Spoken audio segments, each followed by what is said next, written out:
ነቢዩ ኤርሚያስ እባላለሁ። ሴቹዋን የቻይና ምግብ ሼፍና ባለቤት ነኝ። ቴብል ኤቲኬት ስለሚባለው ወይንም የመመገቢያ ቤት ስነ ስርዓትን በተመለከተ ትንሽ እናወራ።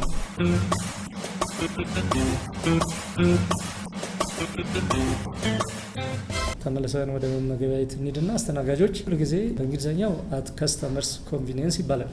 መስተንግዶ ለእንግዳው በሚመቸው ነው የምናስተናግደው ማለት ነው። 2-3 አይነት መስተንግዶች አሉ። ለምሳሌ የሻይ ስኒን እንመልከት። የሻይ ስኒን በምናስቀምጥበት ጊዜ በሰውየው በቀኝ ሆኖ በጣም ምቾቱን ለመጠበቅ 11 ሰዓት የሚባል አለ ለምሳሌ፣ ወይንም 5 ሰዓት እንበለው በአማርኛው።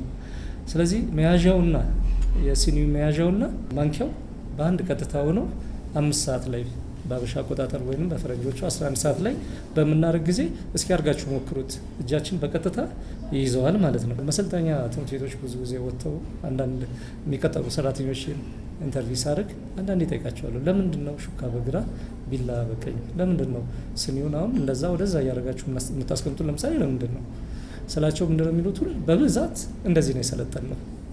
አሁን ምንድን ነው ስናሰለጥንም አት ከስተመርስ ኮንቪኒየንስ የተባለው ለእንግዳው ምቾት እንዲህ ቢሆን እንደዚህ ይሆናል የሚለውን ነገር ልጆቹ አውቀው ቢወጡ ጥሩ ነው። ለመመገቢያ ቤት እንደዚህ አይነት መስተንግዶ ብንሰጥ ማለት ነው። ስለዚህ የምናስቀምጠውን ሲኒ፣ የምንቀዳውን ውሃ ለምሳሌ እንግዶችን በምናስተናግድ ጊዜ በቀኝ በኩል ያለው የእንግዳው በቀኝ በኩል ያለው የሚጠጣ የእሱ ነው ማለት ነው። በግራ ያለውን አንስቶ አይጠጣም። ምክንያቱም የሌላኛውን ሰው አንስቶ ሊጠጣ ነው ማለት ነው። በእንግሊዝኛው አጠራር ቢቢ ፕሌት ይባላል። ብሬድ ኤንድ በተር ፕሌት የምትባል ትንሽ በግራ ትቀመጣለች። ቢላም ሹካም ቢላም አላት። ልክ እሷ ነው የሚያክል አነስ ያለ። እሱ ደግሞ ዳቦ አሳርፈን የዳቦ ቅቤ የምንቀባበት ነው። እሱ በግራችን ይሆናል ማለት ነው። ስለዚህ በግራ ያለው የዳቦ ማሳረፊያ ትንሿ ሳህን የኛ ነች ማለት ነው። በቀኝ በኩል ያሉ ብርጭቆዎች ደግሞ የኛ መጠጫ ናቸው። ስለዚህ በቀኝ ያለውን አንስተን እንጠጣው፣ በግራ ያለውን አንስተን ከጠጣን የሌላ ሰው እንደገና ልንጠጣ ነው። አንዴ ከግራ አንዴ ከቀኝ እያለን ማለት ነው። ስለዚህ እነዚህ ነገሮች እንጠብቃለን።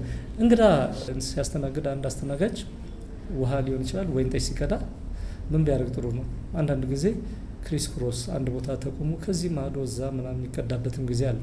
ስለዚህ ምንድን ነው የምናደርገው? በቀኝ እየዞርን ነው መቅዳት ያለብን ማለት ነው። ምግብስ እናስተናግድ ምን ብናደርግ ጥሩ ነው? ለምሳሌ ፍሬንች ሰርቪስ ይባላል። በግራ በኩል እንመጣና እኛ የምናወጣቸውን ነገሮች በሙሉ በእንግዳው በግራ በኩል እንመጣና ሹካና ማንኪያ ይዘን ቆንጥጠን ወይንም በመቆንጠጫ የምናወጣላቸው ነገሮች ይኖራሉ። ደረቅ ነገሮች ወይ ፓስታ ይሆናል ሌላም ነገር በግራው በኩል ነው በእንግዳው። ለምንድነው በግራው የምናደርገው? ሳህኑን በቀኛችን ስለምንይዝ በግራ እጃችን ስናወጣለት እንግዳውን ምቾቱን አንከለክለው ማለት ነው። በእንግዳው በቀኝ በኩል ሄደን ሳህኑን ያዝነው በግራ እጃችን ነው፣ የምናወጣው በቀኝ ነው። ምን ይሆናል ማለት ነው? ሳህኑ ደረቱ ላይ ይሆናል ማለት ነው እንግዳው። ስለዚህ የእንግዳው ምቾት ስለምናጓድል በግራ በኩል ነው እኛ የምናወጣው። ሬዲ ፕሌት የሚባሉ አሉ፣ ወይንም ተዘጋጅተው እንግዳው ቀጥታ የሚመገባቸው እኛም እናወጣለት ማለት። እሱን ይዘን በምንመጣ ጊዜ ግን በቀኝ በኩል እናስቀምጥለታለን። ግራ እጃችን ወደ ኋላ ይሆንና በቀኝ እጃችን። አሁን ብዙ ጊዜ ኮመን ሚስቴክስ እንደሚባሉት በመመገቢያ ቤቶች በተለምዶ ብዙ ጊዜ የሚፈጠሩ ስህተቶች አሉ። አስተናጋጆች በሚያስተናግዱ ጊዜ እንግዳውን በጣም የሚያስቀይሙት። አንድ ሰው በጣም ዘንጦ እዛ መመገቢያ ቤት ይሄዳል። ትልቅ የሚያከብረው ጉዳይ ነው ያለው፣ የሚያከብራቸው ሰዎች ጋር ነው።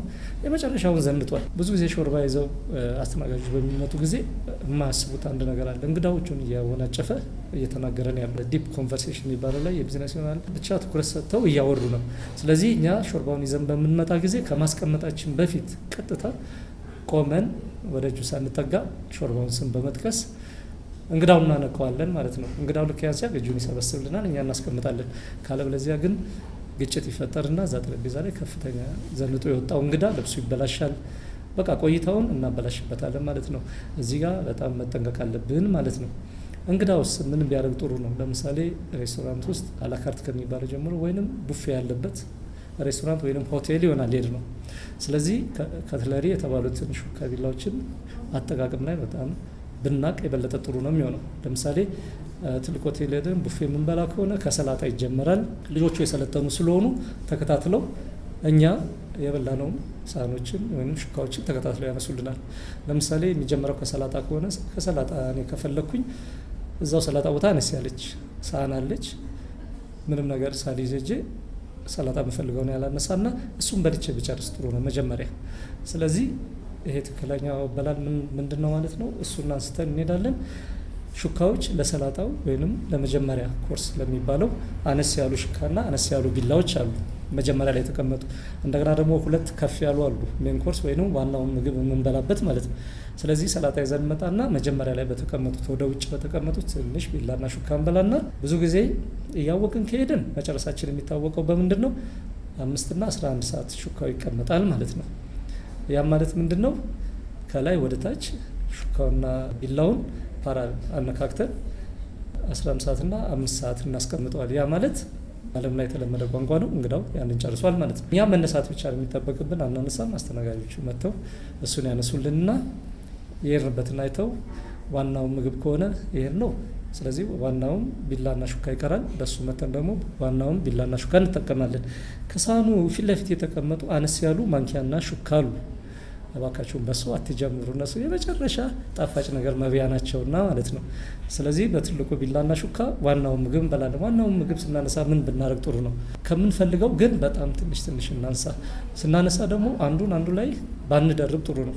ምክንያቱም እኔ በልምድ ካየሁት መስተንግዶ ላይ ካፕቴን ሆኜ ረዥም ጊዜ ሰርቻለሁ እና ትልቅ ሆቴል ውስጥ አስተናጋጆች ማጽዳት በጣም ከባድ የሚሆንባቸው ኢትዮጵያኖችን ቴብል ነው። ምክንያቱም ምግብ በምናነሳ ሰዓት አንዱ ላይ እንደርብና መጨረሻ ላይ ጣፋጩን ራሱ ከጎን እናደርገዋለን ወይንም ላዩ ላይ። አሁን አንዱን ምግብ አንዱ ላይ ከደረብን ስንበላ አንደኛውን ነገር እንጠለዋለን ጣዕሙን። ይህን ጊዜ ምንድን ነው የምናደርገው? መለየት አንችልም። ሁሉንም ምግብ ነው የምንተወው። እንደዛ ከሚሆን ትንሽ ግን አንዱ ላይ እንደርብም። ትክክለኛው አነሳስ ይዘን ሄድና የወደድነውን ግን ተመልሰን እንጨምራለን። ተመልሶ ማንሳት ትንሽ ያሳፍረናል እና ተመልሰን 5-6 ጊዜ ማንሳት እንችላለን ቡፌ ላይ። ስለዚህ ትንሽ አንስተን ያንን የምንጠላው ካለ እዛው እንተዋለን ወደ ጎን፣ ሌላውን እናነሳለን ማለት ነው። አሁንም አስተናጋጆች ስንጨርስ ቢላና ሹካችን እዛው እንተዋለን። እኛ ስንነሳ ወደ ጣፋጭ ቦታ ከሆነ ይሄድ ነው የጣፋጩን ከፊት ለፊት አንስታ ግራና ቀኝ አድርጋ ታስቀምጥልናለች። ስንመጣ ይሄ በጣም ምቾት ያለው አመጋገብ ነው ማለት ነው። እዚህ ነገሮች ትልቅ ሆቴል ስንሄድ ብንጠቀም ጥሩ ነው። ምንም ነገር ግን የማናውቀውን ነገር እንጠይቅ። አስተናጋጆቹን በመጠየቅ ነው። መደናበር የለብንም። ግን ቢላና ሹካና አያያዝ ከተመለከትን ለምሳሌ አሜሪካንና ኮንቲኔንታል የሚባል አለ። አሜሪካኖቹ ሹካን በግራ ይይዙና በቢላ በቀኝ ይቆርጣሉ። በቀኝ ይቆርጡና ሲጨርሱ ሹካውን በቀኛቸው አዝሮ በቀኝ እጃቸው ይበላሉ። እንደገና ኮንቲኔንታል የሚባለው ደግሞ በግራ እንደዚህ ሹካው ይያዝና ተመሳሳይ ነው፣ በቀኝ ይቆረጣል። በዛው በግራ ይዘው ሹካውን ነው የሚበሉት። ግን በዚህ ዓለም ላይ ትክክለኛው ይሄ ነው ትክክለኛው ያ ነው የሚባል ሕግ የለም። ለምሳሌ ህንዶች እንደ ኢትዮጵያኖች ነው በእጃቸው ነው የሚበሉት። ትልቅ ሆቴል ገቡ የትም ሄዱ ሩዝ የሚሆኑን እጃቸውን ታጥበው እንደኛ ነው የሚበሉት። እኛ ትልቅ ሆቴል ገብተን ከተመቸን እንደዛ የምንበላ ችግር የለውም። እነዚህን ግን ትልቅ ራቶች ከትልቅ ሰዎች ጋር ከውጭ የሚመጡ ጋር ልንገናኝ የምንችልባቸው አጋጣሚዎች አሉ። እዛ ላይ አንዳንድ ጊዜ ያለውኝና አንዱ ያዘዘው ሌላ ነው፣ እኛ ያዘዝነው ሌላ ነው። ግን እሱን እንጠብቅና እሱ እንደሚበላው ልንበላ እንሞክራለን።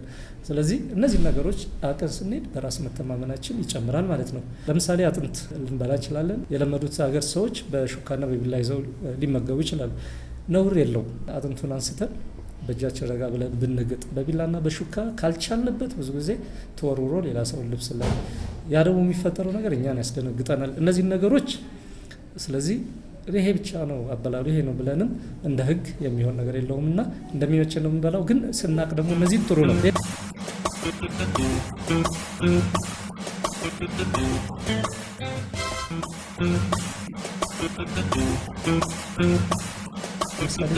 ብዙ ጊዜ 4-5 ሆነን እንሄዳለን። እኔ ከጓደኞቼም ጋር አንዳንድ ጊዜ እቆጣቸዋለሁ። አንደኛው እስኪ ለስላሳ አምጣልኝ ይላል እንደዚህ አይነት። ከዛ ትሄዳለች አስተናጋጇ ስትመጣ ደግሞ አንደኛው ያዛል። እባካችሁን አንድ ጠረጴዛ ላይ ሁላችሁም አንድ ላይ ይዘዙ። እንደዛ ሲሆን ጥሩ ነው። ለምሳሌ ጨውና ቁንዶ በርበሬ አንድ ላይ ማዘዝ፣ ጨው ብሎ ጨው ሲመጣ ደግሞ ቁንዶ በርበሬ እንላለን። ስለዚህ እንደዚህ አይነት አባባሎች አሉና አንድ ነገር ስናዝ አንድ ላይ እንዘዝ። ስናዝ ለምሳሌ ለስላሳ አዘዝን፣ ስናዝ እባክሽን ወይም እባክህን የሚለውን ነገር ብንለምድ መስተንግዶ ላይ ያሉ ሰዎችን የማክበር ባህሪ መለማመድ አለብን። ምክንያቱም ጥሩ ነው፣ በቃ የመሰልጠን ምልክት ነው ይሄ የሚያሳየው። አሁን ብዙ ኢትዮጵያኖች እያደጉ ነው፣ ገንዘብ እያገኙ ነው። ግን የእድገት ደግሞ አንዱ መገለጫው መሰልጠን ማወቅ ነው። ስለዚህ እነዚህ ነገሮች ብናቅ ብዙ ጊዜ በራስ መተማመናችን ከፍተኛ ይሆናል። ትሁት መሆን ደግሞ በጣም ጥሩ ነው እንደ ማንኛውም ሰው። ስለዚህ በትህትና አስተናጋጆችን እንይዛለን። ያዘዝነው መጠጥ መጣ ሲቀዳልን ማመስገን መልመድ መቻል አለብን። እግዚአብሔር ይስጥልኝ አመሰግናለሁ። በጣም ይገርማቸዋል። በከፍተኛ ስልጣን ላይ ያሉ ወይም ትልቅ ዲፕሎማቶችን አይቻለሁ በመስተንግዶ ላይ አንድ የማያስፈልግ ነገር ከጠረጴዛቸው ላይ ካነሳንላቸው ትልቅ ንግግር እያደረጉ አቁመው ያመሰግኑናል። የፈለገው ነገር ቢሆን ያቆሙና የማያስፈልጉ ነገሮች በሙሉ ከጠረጴዛ ላይ ቢነሱ ጥሩ ነው፣ የማንጠቀምባቸው ማለት ነው። እነዚህ በጣም ጥቅም አላቸው። ሌላ አስተናጋጁ ጨርሳችሁ ሊያነሳ ይመጣል። የኢትዮጵያኖች ባህል በጣም ሰውን የመርዳት ትሁትነት አለ። ግን ጠረጴዛ ላይ ስንሆን ብነተው ብዙ ጊዜ አሁን ጠረጴዛ ክሊር ሲያደርጉ ሲያነሱ ሳህኖችን ሲያነሱ ሌላውም እያነሳ ይሰጣል። በዛ መሀል ሁል ጊዜ ግጭት ይፈጠራል እና ትርምስምስ ይላል ጠረጴዛው። ስለዚህ ምንድን ነው የሚለው ህጉ ቴብል ኤቲኬትስ ወይንም የጠረጴዛው ህግ እዛ ላይ ያለው ለአስተናጋጁ ተውለት እንዲያነሳ ነው የሚባለው እና እንደ ያለ ነገሮች አሉ። አስተናጋጁ ሁሉንም ይሰራዋል ማለት ነው። እኛ መደረብ መጠራረግ አሁን ይሄ የኢትዮጵያኖች ባህል ድግስም ስትሄድ ምንም ቁጭ አትልም።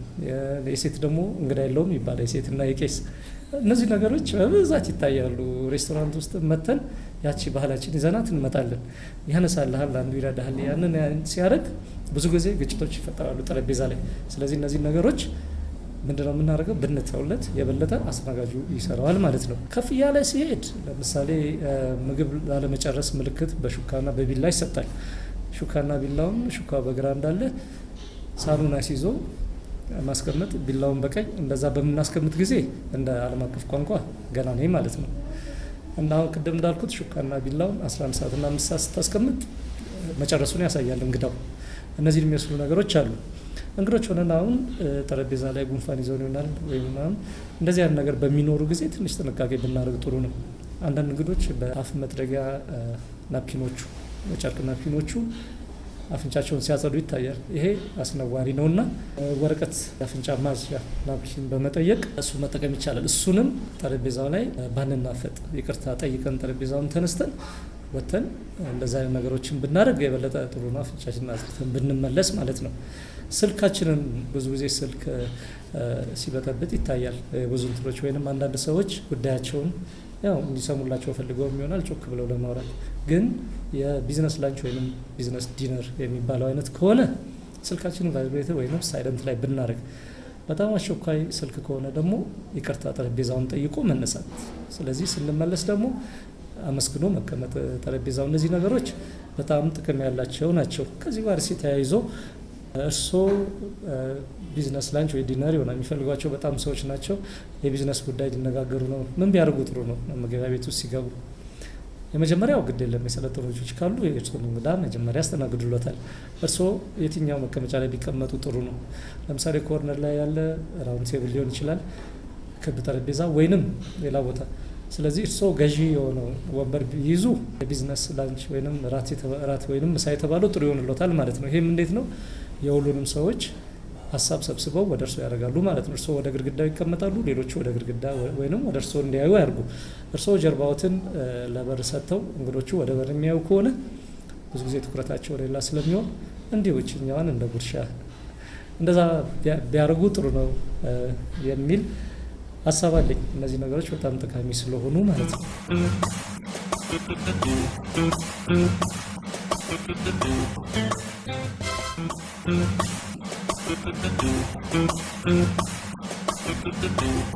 በመግቢያ ቤት ውስጥ ሲቁጭለን እጆቻችንን ምን ብናደርግ ጥሩ ነው?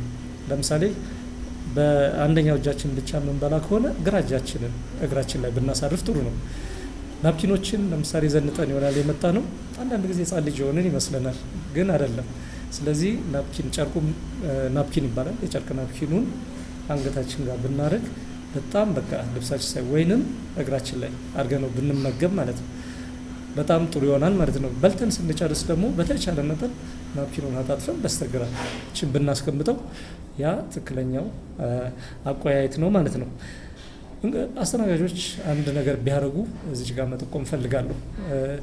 ብዙ ጊዜ እንግዶች የጨርቅ ናፕኪኖች የሚጠቀሙባቸው መሬት ላይ ይወድቃሉ። ይሄ በሚሆን ጊዜ አስተናጋጆች ይቀይሩላቸዋል። ግን እዚህ ጋር በጣም መጠንቀቅ አለብን። ሁለት አይነት አቀያየር አለ። ትክክለኛውን እስኪ እናውራ። ትክክለኛ ያልሆነው እስኪ እሱን ልጥቀስ። ብዙ ጊዜ አስተናጋጆች መጥተው መጀመሪያ ናፕኪኑን የወደቀውን ይዘው ይሄዳሉ። ይዘው ከሄዱ በኋላ ሌላ ይዘው ይመጣሉ። ምን ተፈጠረ መሰላችሁ? አንድ ጊዜ የሆነ እቃ የሆነ ቦታ ይጥላሉ እንግዶች። በሚጥሉ ጊዜ እዚሁ መመገቢያ ቤት ውስጥ ነው የጣልነው የሚል ነገር ፈጠረባቸውና እንደውም አለች አንደኛው አብራ ያለችው አስተናጋጁ የሆነ ነገር እኮ ሲያነሳ አይቼዋለሁ። ስለዚህ ሁል ጊዜ ሳይኮሎጂካሊ እንግዳ ምን ያስባል? እኛ መተን ናፕኪኑን አንስተን ስንሄድ አብሮ ይዞራል፣ ከኛ ጋር ይከተለናል ሁሉ። ስለዚህ ትክክለኛው አሰራር ምንድነው? ሌላ የሚቀየረውን ናፕኪን ይዘን እንመጣለን። ከዛ ለእንግዳው ስናስቀምጥለት ያየዋል። ራሱ ዞሮ ናፕኪኑን እንደወደቀ ያውቃል። አንቅተ ነው ምን እንደሰራን ነገር ነው ማለት ነው። ስለዚህ መመገቢያ ቤት ውስጥ እንደዚህ አይነት ስልጠና ለአስተናጋጆቻችሁ መስጠት አለባችሁ። ስለዚህ የሚቀየረውን ይዞ ከመጣ እንግዳውም የሚቀየረው ሲሰጠው እንደወደቀ ይገባዋል። ከዛ ዞር ሲል እሱም ያየዋል። እኛም ያነሳነው ምንድነው? የእሱን ናፕኪን ነው ማለት ነው።